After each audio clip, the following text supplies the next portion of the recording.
ஆண்டவர் இயேசு கிறிஸ்துவில் எனக்கு மிகவும் பிரியமான சகோதர சகோதரிகளே, இன்றைய நாளில் குடும்ப அப்போஸ்தலத்துவம், ஒருமை, இவரை குறித்து புதிய புரிதல்களை பெறுவோம்.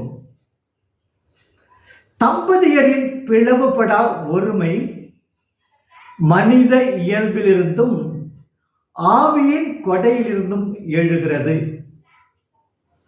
திருமண அன்பினது உடன்படிக்கையிலிருந்து பிறக்கும் சக்தியால் ஆணும் பெண்ணும் இனி இருவர் அல்லர், ஒரே உடல். ஒருவருக்கொருவர் தம்மையே முழுமையாக கையளிப்பதாக அவர்கள் அளித்த திருமண வாக்குறுதி நாள்தோறும் பிரமாணிக்கமாய் வாழ்ந்து ஒருவரோடு ஒருவர் கொள்ள வேண்டிய அன்புறவில் இடையறாது வளர்ச்சி அடைய அவர்கள் அழைக்கப்படுகிறார்கள்.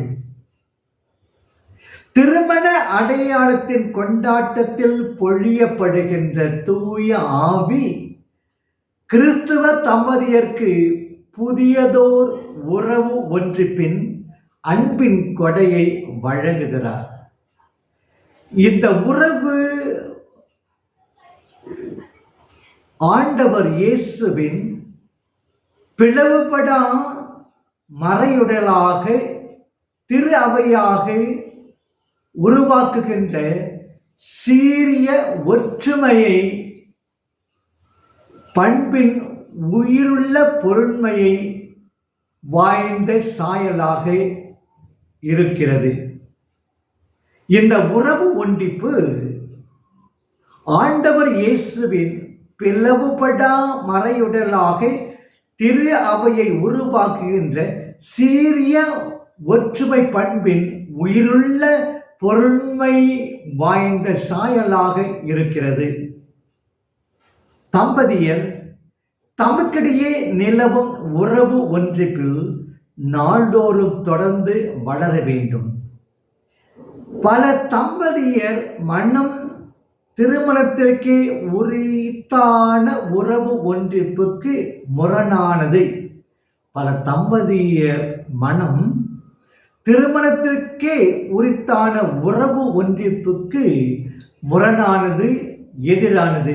எனவே தான் இரண்டாம் வத்திக்கான் பேரவை கூறுகிறது, ஆணும் பெண்ணும் ஒருவருக்கொருவர் அளிக்கின்ற முழுமையான அன்பில் காணப்பட வேண்டிய அவர்களது சரிநிக சமமான ஆழ்நிலை சார்ந்த மாண்பாலும் ஆண்டவர் உறுதிப்படுத்திய திருமணத்தின் ஒருமை பண்பு தெளிவாகவும் துலங்குகிறது.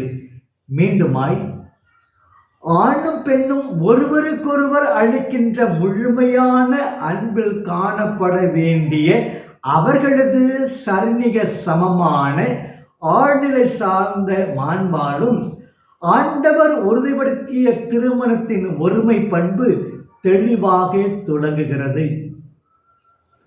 திருமண உறவு ஒன்றிப்பு ஒருமை பண்பை மட்டும் கொண்டிருக்கவில்லை, மாறாக முறிவுபட இயலா தன்மையையும் கொண்டுள்ளது. ஒருவருக்கொருவர் தங்களையே கொலையாக அளித்தலாகிய இந்த உள்ளார்ந்த ஒன்றிப்பும் குழந்தைகளின் நலமும் மணமக்களின் முழு பிரமாணிக்கத்தின் முறிவுபட இயலாத அவர்களின் ஒன்றிப்பின் தேவையை என்பிக்கின்றன என இரண்டாம் வத்திக்கான் பேரவை கூறுகின்றது. ஒருவருக்கொருவர் தங்களையே கொடையாக அளித்தலாகிய இந்த உள்ளார்ந்த ஒன்றிப்பும் குழந்தைகளின் நலனும் மணமக்களின் முழு பிரமாணிக்கத்தின் முறிவுபட இயலாத அவர்களின் ஒன்றிப்பின் தேவையை என்பிக்கின்றன என இரண்டாம் வத்திக்கான் பேரவை கூறுகிறது. எனவே தான் ஆதலால் இன்றைய சூழ்நிலையில் குடும்பங்களின் ஒருமை பண்பு இல்லாத நிலை குறைவுபட்ட நிலை. எனவே தான் எத்தனையோ ஏற்பாடுகளை நீதிமன்றங்களில் காண முடிகிறது. பிரமாணிக்கமின்மையையும் ஒற்றுமை இன்மையையும் சற்றே மனநிலையையும் இன்றைய உலகில் அதிகரிக்க இந்த அவலநிலை ஏற்படுகின்றதை நாம் காண முடிகிறது. பிரமாணிக்கமின்மையும் ஒற்றுமையின்மையும் சந்தேக மனநிலையும் இன்றைய மனநிலையில் அதிகரிக்க இந்த அவநிலை ஏற்படுகின்றதை நாம் காண முடிகிறது. எனவே எத்தகைய சோதனைகளுக்கும் இன்னல்களுக்கும் நடுவே குடும்பத்தில் உள்ளோர் அனைவரும் ஒருமை பண்பையும் முறிவுபடா இயலா தன்மையையும் பிரமாணிக்கத்தையும் நம்பிக்கையின் ஒளியில் தூய ஆவியின் துணையில் வளர்த்து கொண்டு வாழ துணிந்து நடைபெற வேண்டும்.